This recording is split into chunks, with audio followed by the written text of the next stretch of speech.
कुछ साल पहले की बात है। एक गुरु और शिष्य कहीं से गुजर रहे थे। चलते चलते वह खेत के पास पहुंचे। दोनों को बहुत प्यास लगी थी, तो वह खेत के बीचों बीच बने एक टूटे फूटे घर के सामने पहुंच गई और वहां जाकर उन्होंने दरवाजे को खटखटाया।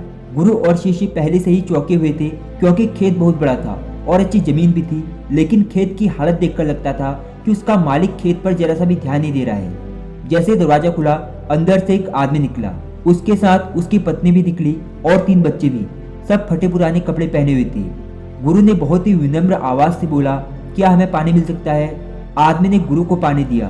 पानी पीते पीते गुरुजी बोले, मैं देख रहा हूँ कि आपका खेत इतना बड़ा है, पर इसमें कोई फसल नहीं उगी है। आखिर आप लोग अपना गुजारा कैसे चलाते हैं?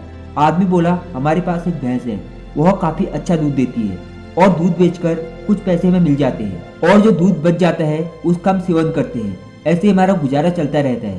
शाम होने आई थी और काफी देर भी हो चुकी थी। गुरु और शिष्य ने सोचा कि आज रात वहीं अपना गुजारा करेंगे।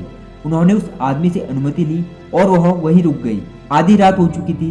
गुरु ने अपने शिष्य को उठाया और एकदम धीमे से उसके कानों में बोला, चलो हमें अभी यहाँ से निकलना है, और चलने से पहले उसकी जो भैंस है उसे हमें लेकर कहीं जंगल में छोड़ देना है। शिष्य को अपने गुरु की बात पर जरा सा भी यकीन नहीं हो रहा था, क्योंकि जिस गुरु से वह बहुत सारी चीजें सीखा हुआ था, उसी गुरु ने किसी का बुरा करने के लिए बोला था। फिर भी वह उसके गुरु थे, इसलिए गुरु की बात मना नहीं कर सकता था। आखिर गुरु और शिष्य जंगल की ओर निकल पड़े और भैंस को ऐसी जगह पर छोड़ दिया जहाँ से आना मुश्किल था। यह घटना शिष्य के मन में बैठ गई और करीब 10 साल के बाद वह एक बड़ा गुरु बना।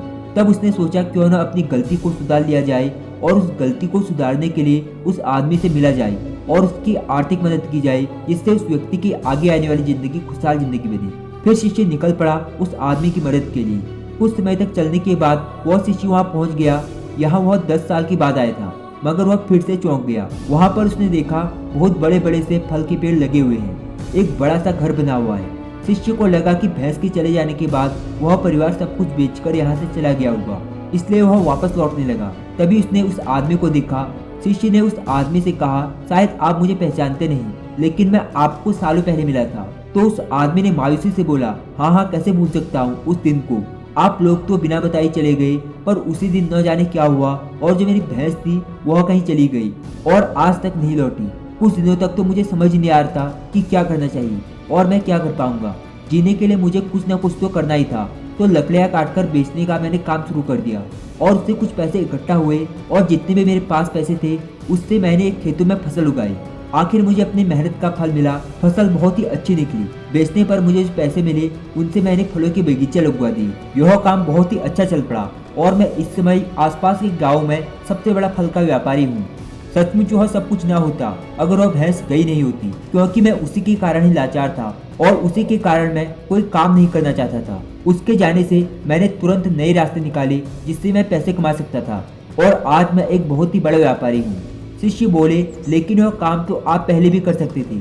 आदमी बोला, कर सकता था, लेकिन तब तक मेरी जिंदगी बिना मेहनत किए भी चल रही थी। मुझे तब लगा ही नहीं कि मेरे अंदर भी इतना सब कुछ करने की क्षमता है। कोशिश ही नहीं की मैंने, लेकिन जब मेरी भैंस चली गई तब मुझे ऐसा लगा कि मैं दूसरा भी काम कर सकता हूँ, जिससे मैं अच्छा खासा पैसा कमा सकता हूँ और मेरे बच्चे और मेरी पत्नी को अच्छी जिंदगी दे सकता हूँ। इसलिए मैंने कुछ ना कुछ तो करना ही था, और मैंने तब ठान लिया कि मैं अब जो भी करूँगा मेहनत के साथ करूँगा, अपने दम पर करूँगा, और आज इसलिए मैं इस मुकाम पर पहुँचा हूँ।